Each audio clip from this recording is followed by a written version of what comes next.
So today, decided to give the Turbo 400 a bit of a clean out. It's been a bit of a service actually, so it's looking pretty ordinary in the bottom of the pan there. So I'm going to change the filter. I've already changed the vacuum modulator. I picked up a vacuum modulator that's adjustable. Don't know what that's going to do, but anyway, that's what it is. And then what else are we going to do? Oh, that's right, the kickdown switch. So over here, that's the old vacuum modulator, a beast of a thing. And then this is the new kickdown switch as well. I'm not sure if I can fit that today. I'll see how I go. That's the new oil filter, transmission filter over there. The user manual. These are the bolts. Put the tray in. The liquid that came out of this thing was just shocking. So well overdue. And you can see up there it's still dripping. I've just got a towel underneath it there. I don't know if you can see all that, but there's the old filter. That's going to come out shortly. Just let it drip out, and yeah, we'll put it all back together and take it for a spin. So once the filter came out, which is there, you get access to the kickdown switch, which is really easy to remove. It looks like it's actually been upgraded at some point in the past. So there, there's a slight difference. Got stuck in there, sorry about that. There's this sort of little screen at the bottom of the new one that I've got.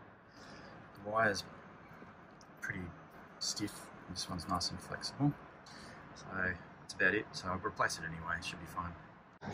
Alrighty, so I took the car for a spin having serviced it and put on the new vacuum modulator and a new kickdown switch, which is that guy.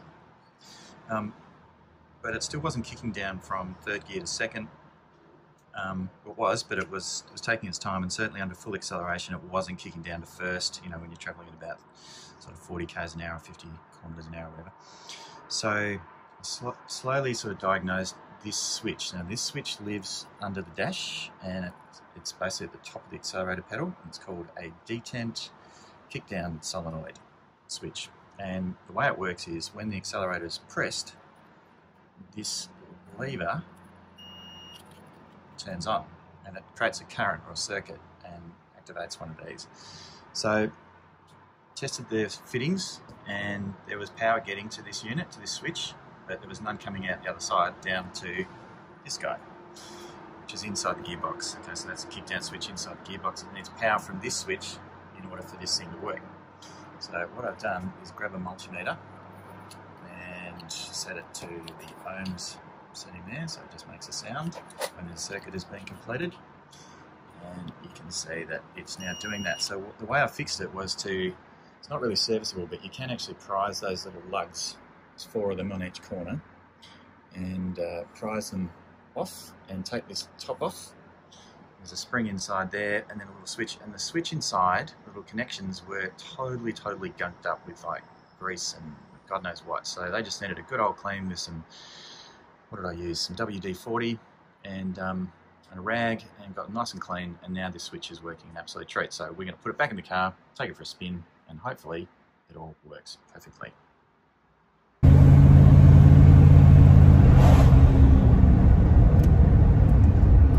Just taking it out for a test to see whether the kickdown switch is working now for the gearbox. So what I'm hoping is I can give it a squirt at full acceleration and we'll see if it kicks down. It's going to take a few minutes just to wait for some traffic to clear here. See what happens.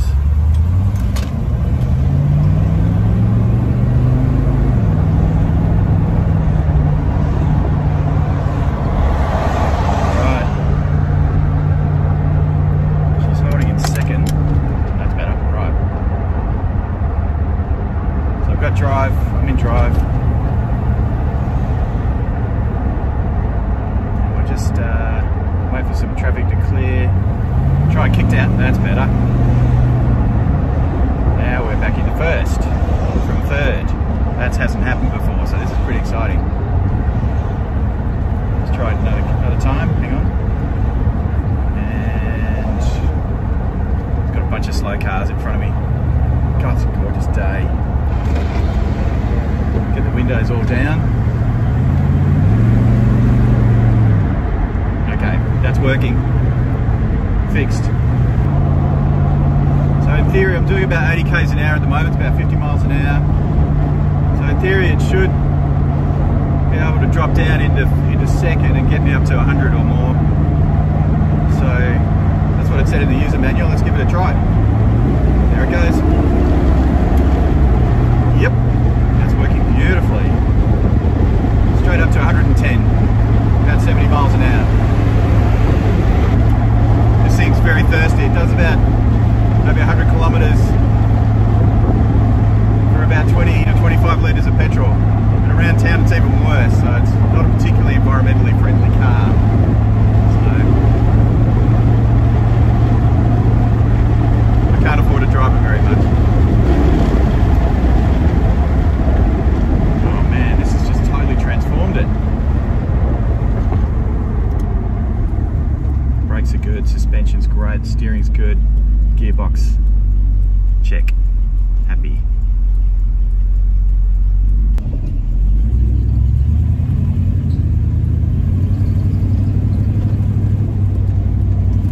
Squeaky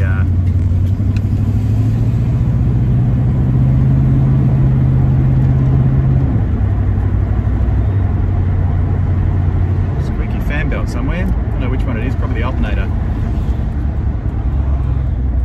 Changed that a couple of weeks ago.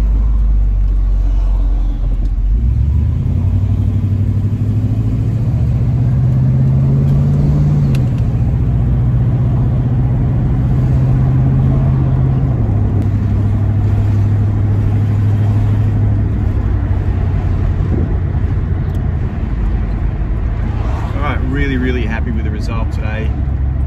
Such a simple fix in the end. Very happy indeed.